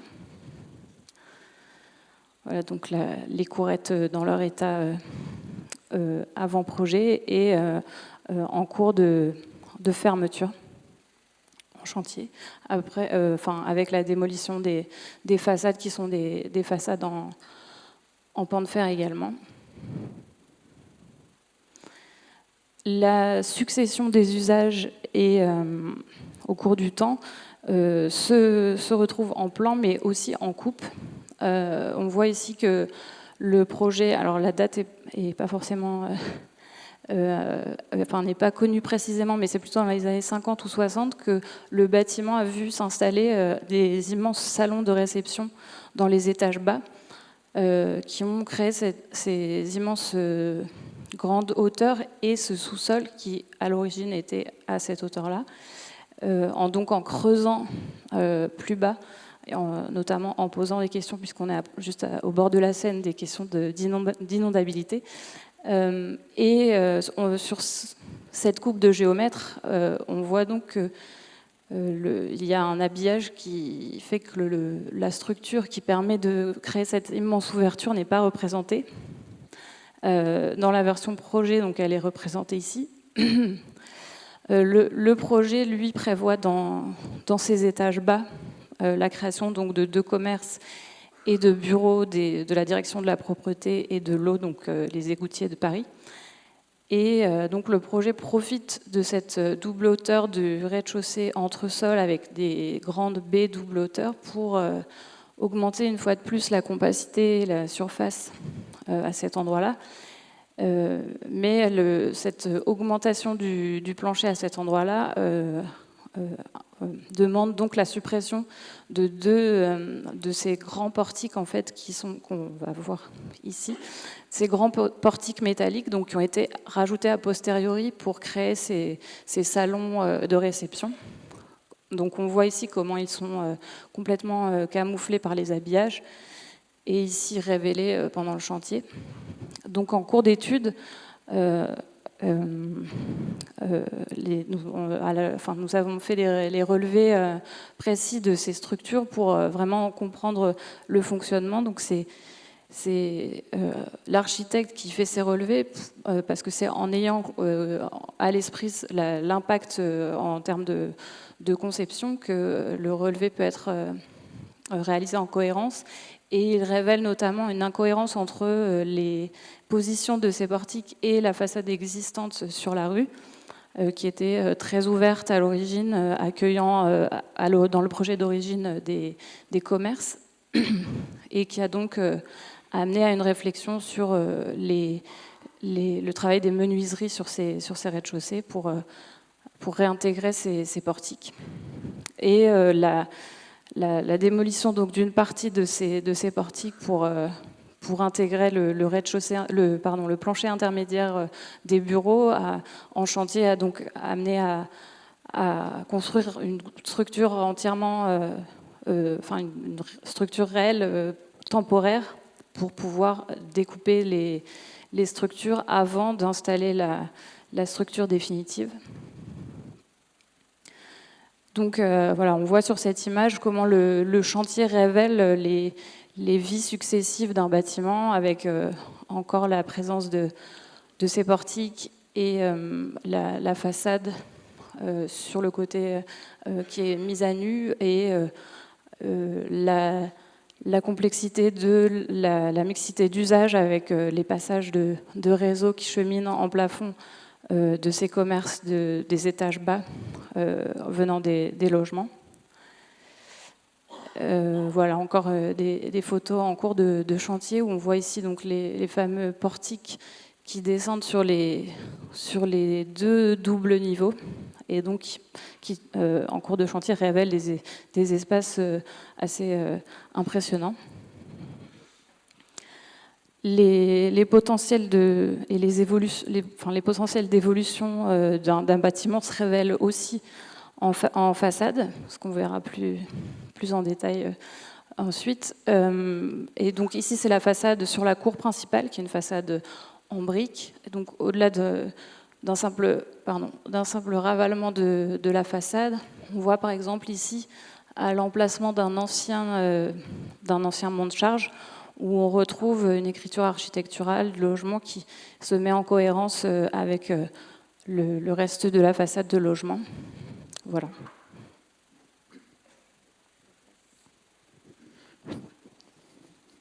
Et ça va nous permettre d'articuler avec la capacité qu'a un projet d'intervention dans l'existant à rendre des composantes d'un édifice cohérentes entre elles, qui ne le sont pas toujours. On va vous en expliquer le sujet. Par exemple, la façade n'est pas qu'un travail de ravalement. Il ne s'agit pas que de réparer un édifice qui est meurtri par le temps ou par la pollution ou par le plomb, etc. Il ne s'agit pas que de ça. Bien sûr qu'il faut savoir faire ça et qu'il faut savoir rencontrer les artisans qui savent le faire. Lorsque l'on analyse ce plan de géomètre qui ne dit pas grand-chose, à part que, donc là c'est le plan état-bureau dont on hérite, bien on voit que les choses d'un édifice comme cela tiennent à peu de composantes entre elles, la structure, l'enveloppe, la dimension des percements, la forme des pièces. Mais en fait, on s'est aperçu très tôt que en fait, la forme de ces pièces n'est pas toujours cohérente avec l'enveloppe, avec les baies qui constituent les limites l'enveloppe du bâtiment. Là, il y a à peu près 80 fenêtres qui existent pour ce bâtiment. Dans le bâtiment d'Ayo, là on a 70 logements. Dans le bâtiment d'Ayo, dont vous avez vu la coupe perspective tout à l'heure, 1200 logements, on a 7 modèles de fenêtres différentes. Vous voyez que même culturellement, c'est assez intéressant de comparer ces différentes périodes. Donc ça veut dire qu'il y a là une très grande hiérarchie proposée par l'enveloppe de cet édifice, alors que si vous vous rappelez le plan originel de 1914, toutes les pièces étaient quasiment identiques et toutes correspondaient à des fenêtres différentes. Qu'est-ce qu'on est en train de faire? On est en train de chercher du sens à ce qu'on fait. On est en train de chercher à créer une espèce de récit pour pouvoir intervenir dans un édifice, faire se rencontrer un programme de logement collectif dans un bâtiment qui a ses propres composantes. Et on rentre en immersion dans toutes les composantes, on analyse tout. Par exemple, là, on a fait un exercice d'analyse de toutes les pièces des logements au regard de leur dimension, de baies, de leurs proportions, et de leur exposition, et du passage de la lumière, de la diffusion de la lumière à l'intérieur de ces pièces. Ça a révélé, naturellement, on le voit beaucoup mieux en chantier. Vous voyez, quand on démolit tout ce qui... Alors, on a été obligé de démolir tous les planchers parce qu'on avait beaucoup d'amiante, et donc toutes les cloisons, et on a pu garder que ce qui était structurel. Mais donc cette lecture de la variation des baies, on la voit très très bien en chantier. Mais on ne la voit pas, on la voit en façade. Et en fait, au niveau des pièces, on se rend compte au départ que tout cela réfère à des pièces identiques. Alors on a fait cet exercice parce que, comme disait Boris, quand on commence un projet, on ne sait pas du tout où on va. Naturellement, il faut faire confiance au doute de manière très forte, surtout quand on va rencontrer un bâtiment qui a beaucoup de choses à révéler en étude. On s'est demandé s'il n'était pas intéressant, pour faire sens, pour créer tous ces logements, d'établir une espèce de connexion, de correspondance entre les pièces majeures et les baies majeures, pour que les pièces majeures des logements deviennent les pièces avec le maximum de lumière, donc les séjours avec les... Voilà. Donc, Voilà, le plan est venu, c'est très simple, hein, le plan est venu de cela, de cette mise en cohérence entre les baies majeures et les espaces structurels majeurs qui pouvaient être associés en correspondance avec ces espaces, avec ces baies. Et c'est tout. Et après, c'est un exercice très simple qui consiste à ex nihilo rechercher tout ce qui peut constituer un espace de bain correct, qui satisfasse à toutes les injonctions réglementaires, etc., mais qui en même temps puisse s'inscrire dans certaines logiques dimensionnelles produites et là en injonction pour le coup par le bâtiment, hein, on a à peu près toujours ces mêmes largeurs, et puis après c'est un jeu d'association entre ces différentes entrées, et donc sont associées directement aux pièces, directement aux baies majeures, des pièces majeures auxquelles on vient accoler les espaces de service. Donc vous voyez, c'est très simple. Ça, on va l'illustrer par trois plans, un studio, un 2 pièces, un 4 pièces. Les baies majeures sont associées aux espaces majeurs, et puis viennent s'intégrer des épaisseurs de service avec une seule gaine plutôt que deux. Et voilà, et c'est tout. Et donc voilà, ça fait projet. Cette règle-là n'existe nulle part ailleurs dans les projets. Vous voyez, c'est le projet-là qui nous a dit qu'il y avait une incohérence manifeste entre les baies resplendissantes, on va dire très en démonstration sur la ville du bâtiment, et les pièces derrière. En fait, il y avait une incohérence complète entre cela. Et donc le projet était une aubaine pour rendre cohérentes ces façades et les plans du logement. Voilà, c'est très simple, ça donne des pièces baies, point. Avec le reste est réparé, mis, isolé, etc. D'autres qualités étaient reconnues dans ces espaces, puisqu'il s'agissait d'un hôtel qui pouvait permettre que les chambres entre elles communiquent afin qu'une famille puisse utiliser plusieurs chambres. Donc ça dégageait, héritage de l'haussmannien, des espaces en enfilade qui permettaient de faire passer la lumière tout le long de la façade, chose qu'on a essayé de valider pour chacun des logements. Naturellement, on le voit encore mieux en chantier, hein, parce que c'est du coup débouché, et puis on le restitue dans les projets. Donc cette question d'enveloppe n'est pas qu'une question de réparation, bien qu'il faille savoir s'épauler de sachants sur le sujet, d'artisans, de pierreux. Il faut savoir d'où viennent les pierres pour pouvoir les restituer à l'identique. Il faut savoir comment doser la pression j'ai un trou de mémoire, des éléments qui vont envoyer de la pression sur les pierres pour les nettoyer. Voilà, tout ça, c'est des choses que vous apprenez sur le chantier aussi, qui peuvent même modifier complètement ce que vous allez faire sur la pierre en fonction de son état. Donc là aussi, il y a une histoire de matérialité qu'on pourrait partager avec le projet précédent. Ce bâtiment-là, naturellement, devait, au regard de son empreinte dans la ville, continuer de révéler la prestance de sa matérialité. Donc l'isolation venait par l'intérieur. Donc on démolit en jaune, on ajoute lin, chanvre, coton en isolant intérieur, que ce soit sur la pierre qui n'a pas assez d'inertie là pour pouvoir, au regard de son épaisseur, satisfaire aux exigences. Pareil sur la façade sur cour principale, où on épaissit les choses de l'intérieur. Là, il y a 1000 projets possibles sur l'épaisseur de la baie, vous le savez tous très bien. Et puis sur les courettes en question qui deviennent mitoyennes avec les autres, là, ces baies sont condamnées. Donc on sait qu'on peut réduire à minima ces baies, parce que de toute façon, on est dans des espaces de moins de 12 mètres carrés. Alors on isole, là, avec du liège par l'extérieur, avec des problématiques dont on vous passe les détails sur des surfaces qui n'ont pas sur des façades qui n'ont a priori pas la capacité portante de soutenir un isolant. Voilà, donc au final, toujours très simple, le bâtiment retrouve sa prestance urbaine. Le travail se fait, vous vous rappelez de ce que vous racontez, Anne-Juliette, sur cette incohérence aussi dans le temps qui s'est créée entre ces portiques gigantesques qui sont venus se poser un peu n'importe où par rapport aux façades et qui donnent un plan totalement incohérent entre ce qui est rapporté, ce qui existe et la rue. Eh bien, ça nous a amené à un dessin variant des baies pour intégrer d'une part tout ce qui se passe à l'arrière en termes de contraintes structurelles rapportées, et qui permet d'une certaine manière de créer d'apporter une dimension nouvelle à cet édifice par une nouvelle relation entre la rue et l'espace privatif des commerces. Merci beaucoup.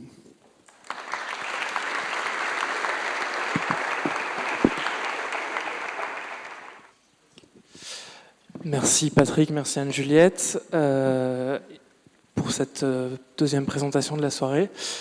Nous allons maintenant vous proposer de passer un moment d'échange avec la salle, de dialogue entre vos deux pratiques, entre les projets que vous nous avez présentés, mais aussi vos pratiques de maîtrise d'œuvre de manière générale. Est-ce qu'il y a des questions dans la salle ?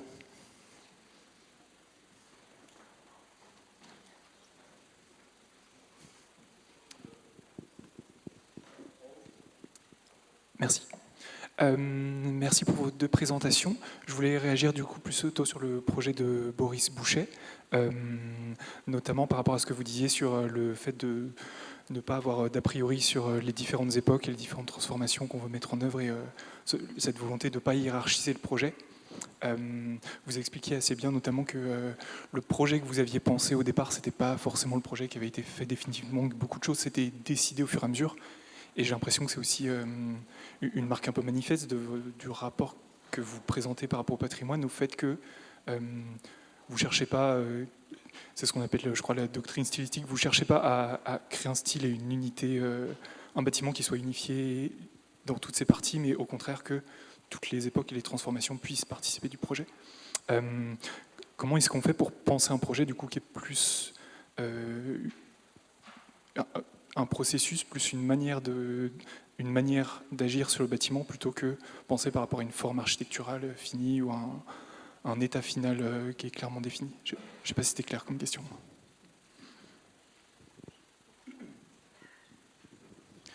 Si, c'est clair. Je ne sais pas si je vais répondre aussi clairement. Bon, déjà, voilà, on l'a dit, vous l'avez rappelé, c'est pas une intention de départ, quoi. C'est-à-dire, on se lance rarement dans un projet en se disant c'est un processus, ça va être la Sagrada Familia, et puis et parce que les maîtres d'ouvrage, ils n'aiment pas trop, quoi, ce genre de truc, ni les entreprises, ni personne, quoi. Après, ça repose sur plein de choses, hein. Ça repose sur le fait que les architectes à l'agence qui ont suivi le chantier, ils étaient à la fois courageux, donc Pierre-Antoine Pernaut puis Sylvain Huchet, ils étaient à la fois courageux, intelligents, et capable d'adapter. Je vais prendre un exemple dont je n'ai pas parlé, mais vous avez vu qu'il y a des parties de maçonnerie, de boiserie qui sont blanches et parfois non. Des fois, on me pose la question de pourquoi il y en a qui sont blanches et pourquoi il y en a qui ne sont pas blancs. En fait, il n'y a pas de règle, il n'y a pas de système à ça. Alors, on pourrait dire que la règle, c'est qu'il n'y en a pas pour rendre équivalent les ouvrages, quoi. Alors, mais aussi, on a évité de tout passer en blanc comme on le fait, comme ça on peut se dire, ça se fait dans plein de projets pour, je sais pas quoi, parce que c'est plus à la mode ou je sais pas quoi à un moment. Donc on a choisi de pas le faire, mais après il n'y a pas de règle. On n'a pas dit ce truc-là va être blanc parce que c'est de telle époque ou parce que c'est issu de tel truc ou je sais pas quoi. En fait non, c'est juste une négociation pied à pied de Pierre-Antoine et Sylvain sur le chantier avec l'entreprise en disant allez, tu vas bien me faire ça, ah non ça je vais pas te le faire, et de dire allez tu me le fais, et puis de recevoir un devis en rentrant à l'agence, et puis de négocier le devis, et puis d'avoir le maître d'ouvrage qui râle parce qu'il n'y a plus de sous. Voilà. Donc donc la notion de processus, effectivement, vous avez raison, elle vient de là, quoi. Elle vient aussi de cette situation, quoi. Peut-être que si on avait on avait réhabilité un hôtel au bord de la Seine à Paris, on n'aurait pas eu du tout le même processus et pas du tout le même résultat, quoi. Voilà. Alors, est-ce que j'ai dit tout à l'heure, j'ai utilisé le mot esthétique parce que j'ai bien conscience que ce serait trop facile pour moi de dire que c'est mécanique, que c'est juste un résultat et qu'il n'y a aucune théorie derrière. Voilà. Non, ou aucun goût, aucune mode, ou je sais pas quoi. Non, je reconnais qu'il y a une mode, enfin, ou un goût pour cette esthétique réparation, de bricolage. Voilà. Ça serait malhonnête de ne pas le faire, de ne pas reconnaître ça. Mais voilà, ça ne m'empêche pas d'expliquer d'où ça vient et que c'est lié à ce projet. Enfin, c'est lié aussi à l'économie générale de ce projet. Quoi, voilà. L'économie au sens très très large, hein, de l'économie de ce territoire, l'économie de ce maître d'ouvrage, l'économie de logement social en France, tout ça. L'économie de la réhabilitation, etc. Voilà.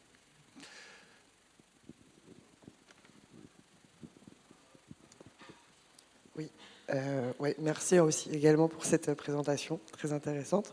Moi, je me pose la question de la commande publique, de l'initiative de ces projets-là. Et effectivement, comme il y a une énorme place pour le temps du diagnostic, le temps des visites, on sait un peu comment marchent les passations de marchés publics sur soit des offres, soit un concours.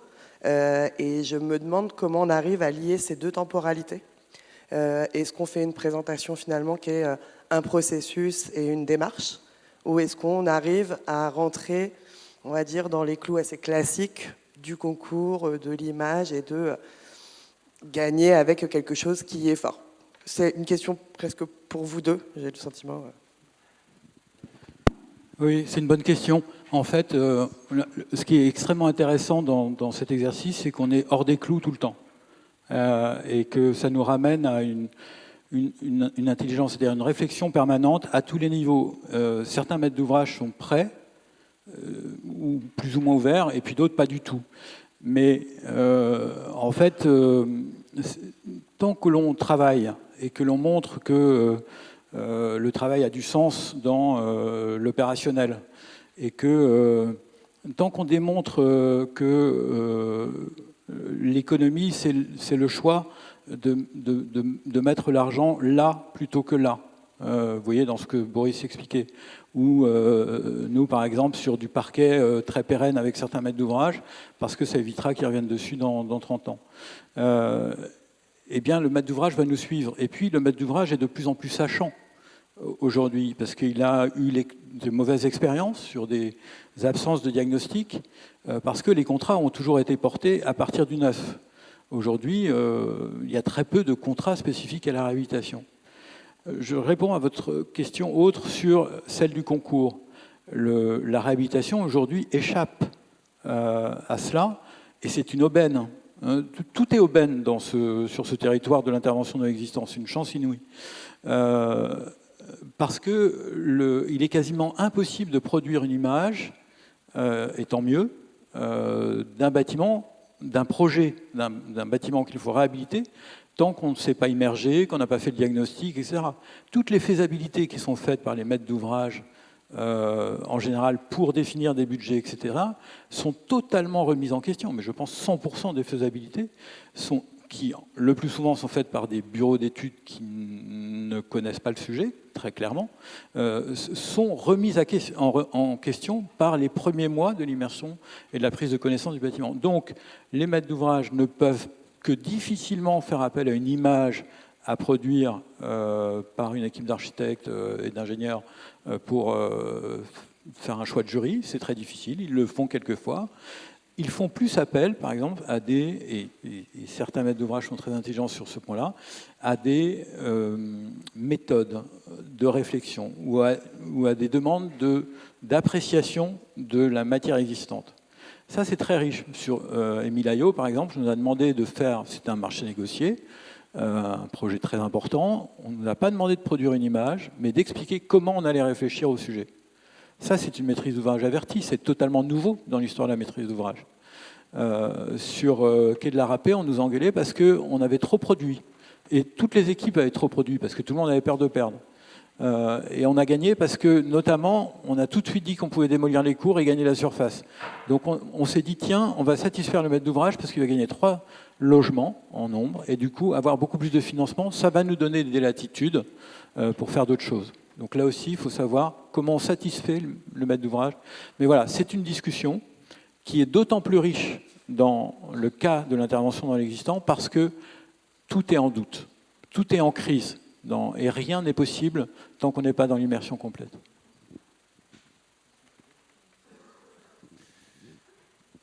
Oh non, je suis d'accord, je ne rajoute pas grand-chose, mais c'est vrai qu'en fait, ça pose une question plus large. Est-ce qu'il y a une spécificité des projets de réhabilitation ou de transformation et je veux dire un truc à ce propos, c'est que tout à l'heure je disais que quand j'étais un jeune architecte, je dois être encore un peu quand même un jeune architecte, j'espère. Vraiment, c'était vraiment la punition d'hériter d'un projet de réhabilitation, quoi. C'est-à-dire, moi, je me rappelle très bien une discussion avec des copains à l'époque. Il y a un appel d'offres de réhabilitation, on répondait pas, quoi. C'était vraiment, voilà. Et dire une autre chose, à l'école. Dans le domaine d'études dans lequel j'enseigne depuis 20 ans, on a souvent des sujets assez ouverts, des grandes questions de société. Après, les étudiants, ils vont choisir leur terrain d'expression. Je dirais qu'il y a encore, il y a peut-être 10 ans, il y avait 100% des projets étaient neufs. Là, depuis un peu moins de 10 ans, on voit, en tout cas les 5 ou 6 dernières années, les PFE, sur 20 ou 30 étudiants, j'ai fait le compte, il y a 1 ou 0 projet complètement neuf. Voilà, pour les mêmes questions. Donc ça veut bien dire que la pratique est en train de totalement se transformer. Et du coup, la pratique des architectes de réhabilitation qui était exercée de manière parfaitement brillante dans quelques bastions, dont un ici, et en fait est en train de complètement devenir générale, quoi. Voilà, c'est intéressant parce que du coup on peut apprendre de ces bastions, mais évidemment ça transforme, quoi. Voilà, et donc ça transforme aussi les esthétiques. Et sur le concours, je vous raconte des anecdotes, mais ça aide. Là récemment, on a gagné un concours avec Studio Ladal, un concours qu'a fait Fabien, de réhabilitation d'un collège donc des années 70. Et c'est rendu public, et après donc, on a fait la communication, et avec Benoît de Studio Ladal, on s'est posé la question, comment on communique dessus. Et en fait, vous regarderez sur la publication, il y a les premières images, c'est pas les perses, parce qu'en fait, les perses, on les trouvait pas super intéressantes. En fait, les premières images, c'est les axonométries de transformation constructive en code yellow red. Alors moi, je mets pas de yellow, mais en red, quoi. Voilà. En fait, c'est de ça dont on parle. Ça répond aussi à votre question, monsieur, là, sur le processus. C'est-à-dire qu'en fait, on va traduire des processus parce que voilà. Mais bon, je dis ça comme si c'était un truc nouveau, mais enfin, il suffit de regarder ce qu'ont fait les Belges depuis 20 ans pour comprendre de quoi je parle, quoi, bien sûr. Alors, moi j'avais une petite question, c'était pour revenir sur des slides de la deuxième présentation. En fait, j'ai vu que vous écriviez donc la période post-haussmannienne correspondait à la période de 1950-1914. Alors, je me pose constructivement la question, parce que c'est vrai que je suis bureau d'études et souvent je dis à mes clients... Pour moi, la période haussmannienne constructivement, ça correspond à peu près au milieu du 19e, quoi. Donc, c'est-à-dire qu'on retrouve ces matériaux-là, donc du rhodie de briques, des poutrelles métalliques, poteaux métalliques, choses comme ça. Et qu'avant, généralement, ce qu'on trouve, c'est... après, je ne connais pas les périodes jusqu'au Moyen-Âge, quoi, mais... C'est-à-dire qu'on a de la poutre bois, du plâtras de bois, des choses comme ça, ou peut-être un petit peu avant, on peut avoir du plâtras mélangé avec de la ferraille et des poutrelles métalliques. Mais c'est vrai que ça me choque un peu quand on dit que post-haussmannien, ça correspond à 1850-1914. Donc c'était pour avoir votre retour sur ça. Et puis après, j'ai aussi une deuxième question. C'est sur la question de préciser un petit peu. J'ai pas bien compris le problème avec les mégaportiques. De se dire, j'ai compris qu'ils n'étaient pas représentés dans la coupe de Vianney.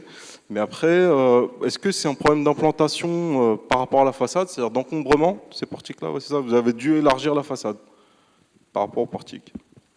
Alors, pour répondre à votre première question, plusieurs scientifiques vous répondront différemment sur cette période. D'accord ?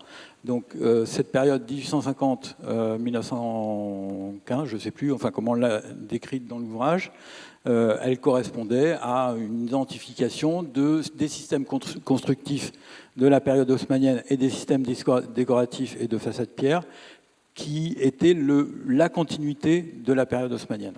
Voilà. Tout ça est discutable, comme toute histoire, et c'est très bien. Par contre, ce qui est important, c'est qu'on réfère au mode... Pardon ? Par contre, ce qui est important, c'est qu'on réfère à une histoire par rapport à son mode constructif. Et c'est bien ça qui nous intéresse. Ça enchaîne avec la deuxième question. Là, tu veux répondre sur la question des portiques? Bon, les portiques, en fait, ils étaient absents du relevé. Vous voyez, on n'avait aucune idée de ce qu'il y avait sous ce staff et tout ça. Donc Anne-Juliette, quand elle a fait l'étude, effectivement, on avait un volume à disposition, mais il n'y avait pas du tout la réalité structurelle. D'une part, ces bâtiments sont très menteurs, à plus d'un titre. Ils ne montrent pas du tout ce qu'ils sont. Vous voyez un tas de bâtiments en pierre qui sont en fait en métal, etc. Donc il y a déjà énormément de mensonges, mais en plus, le décorum des années 50, 60, 70 qui a été rapporté dans ces bâtiments cache un tas de matérialité et de structures nécessaires pour faire projet. Donc quand on a découvert ces portiques, effectivement, on les a mis à nu, on a demandé à les mettre à nu. Là aussi, dans le cadre du diagnostic, il faut aller voir le maître d'ouvrage, lui dire qu'il en a pour 10 000 balles de sondage et de machin, en plus, qui n'était pas prévu dans ses études. On lui dit, si vous ne le faites pas, de toute façon, vous aurez des surprises en chantier. Donc voilà, à nous d'être convaincants là-dessus. Et donc c'est là où on s'est rendu compte que d'une part, ils ne correspondaient pas au rythme structurel existant, donc ils étaient en décalage par rapport aux baies. On ne pouvait pas ouvrir aussi généreusement les baies que ce qu'elles étaient à l'origine, parce que toutes les baies sur l'avenue Ledru-Rollin avaient été bouchées par une avancée d'un. Et par ailleurs, leur hauteur de retombée d'un mètre 40 ne permettait pas, à certains endroits, de pouvoir bénéficier de la double hauteur pour faire la direction de la propreté de l'équipement. Et tout ça, on l'a découvert en cours d'études. Donc on a dû intervenir sur certains de ces portiques pour pouvoir faire la DPE. Voilà. Ah ouais, alors ça, je comprends, c'est le jeu de l'existant, surtout parisien, on découvre des choses, plus on avance dans le chantier. Mais alors par contre, j'ai pas compris votre première réponse en fait. Je suis peut-être idiot, mais j'ai pas compris quoi. Désolé. La question qui était posée par l'ouvrage le guide ABC, c'était celle de pouvoir identifier des modes constructifs par rapport à des périodes. Certaines périodes vont être identifiées par des historiens de telle manière ou de telle autre manière. D'accord ?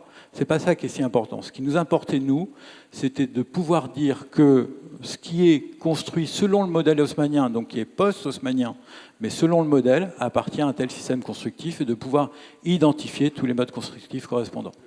Ok, mais alors, j'insiste, mais là où je suis pas trop d'accord avec ce que vous dites, c'est que techniquement, avant cette période, c'est-à-dire début 19e siècle, ils ne connaissaient pas encore le métal, ils connaissaient. Mais voilà, donc c'est-à-dire que entre 1800 et 1850, les matériaux qu'on avait à disposition, c'était du bois et du plâtre, principalement. Oui, mais c'est ce qu'on décrit dans l'ouvrage avant. Oui, d'accord. Ok. D'accord. En fait, je vous ai montré juste un extrait. Mais en fait, on a toutes les périodes constructives de 1800, du début du 19e jusqu'à la fin de la période moderne. Donc je ne dis pas de bêtises si, par exemple, après 1850, je considère qu'on est dans du haussmannien, quoi. Pas du tout. Ok. C'est juste pour ça. Non, on est dans du post-haussmannien quand on imite l'haussmannien et qu'on continue les systèmes constructifs haussmanniens. Mais quand on est dans du faubourien, alors on va trouver des structures en métal, en banc de fer, en bois, etc., qui peuvent être très tardives, même dans certaines régions.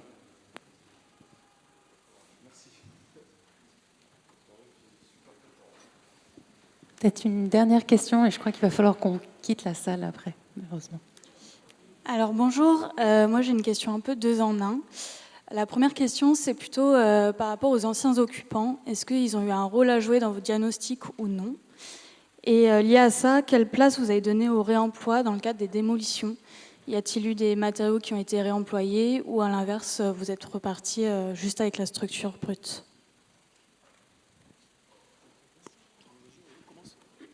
Alors, dans le cas du quai de la Râpée, on n'avait pas d'occupants, à part les anciens occupants du bureau. Mais par contre, l'usage qui avait été fait de l'hôtel était assez intéressant à référer en termes de. Voilà.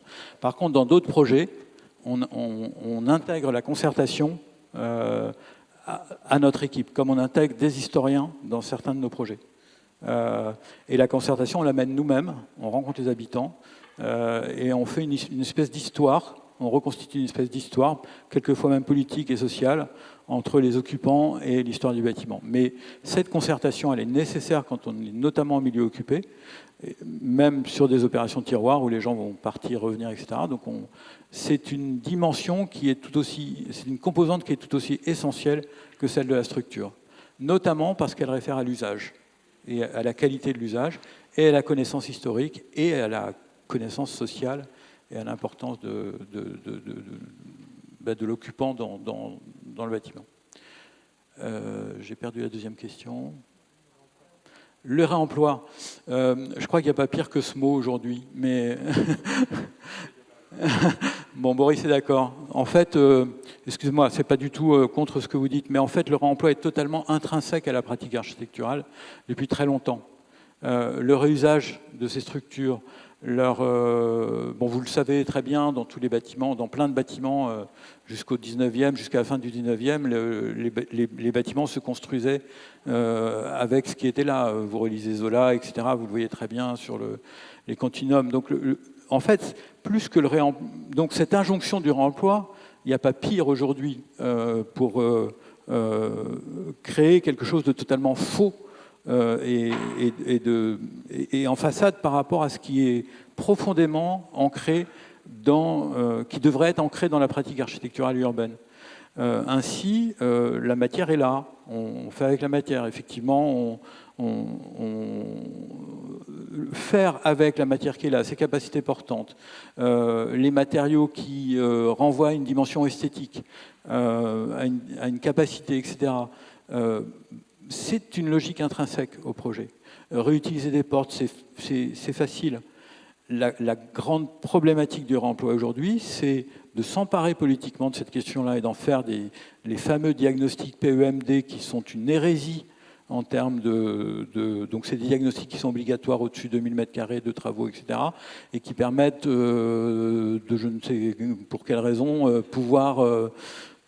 Anne-Juliette me regarde parce qu'elle vient de s'en taper un, mais c'est hérétique. C'est-à-dire, vous êtes là à quantifier toute la matière d'un existant pour soi-disant la ramener dans le projet. C'est du forcing à l'état pur. Ça n'a aucun sens avec la dimension, architecturale et même sensible du projet. Le réemploi, c'est permanent dans ces histoires. C'est totalement permanent, mais c'est d'autant plus juste dès lors que ça fait sens avec le projet. Dès lors qu'on intervient dans l'existant, on va naturellement essayer d'économiser de la matière. Là aussi, ça dépend, on veut mettre de l'argent, il y a énormément de très beaux exemples sur le sujet. Mais le réemploi est intrinsèque, il n'a pas besoin d'être convoqué comme une dimension additionnelle. Par contre, là où il peine à redevenir intrinsèque tel qu'il était jusqu'à un certain temps, c'est dans les capacités qu'ont les entreprises à pouvoir le convoquer dans leur pratique. Parce que cela demande plus d'encadrement, plus de formation, plus de personnel formé, etc. Cependant, beaucoup d'entreprises jouent le jeu aujourd'hui de former des artisans à reposer du parquet, à reposer des tomettes, voilà, parce qu'elles sont là. L'exemple de Brunkel sur la caserne d'Exelmans, c'est un très très bon exemple, on en a parlé récemment ici. Mais c'est intrinsèque, vous voyez, c'est pas rapporté. Mais votre question est très juste, si ce n'est que la formulation politique, l'injonction politique de cette question est totalement aberrante. Oui, je suis complètement d'accord.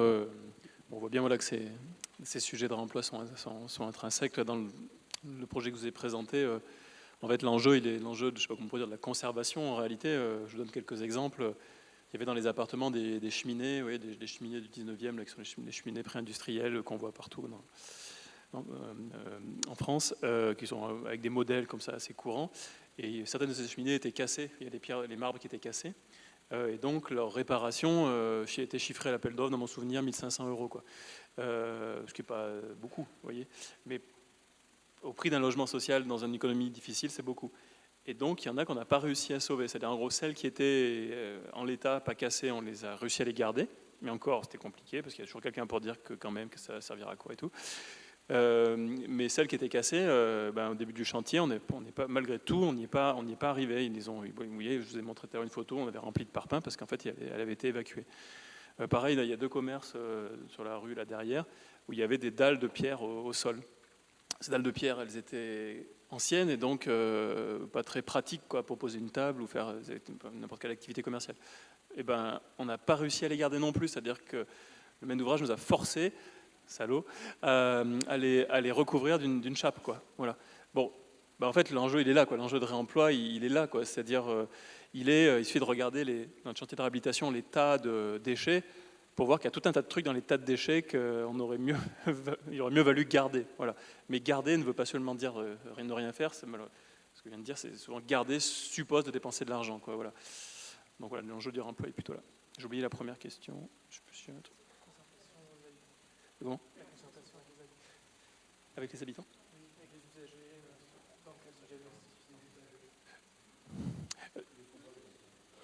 Oui, d'accord. Là,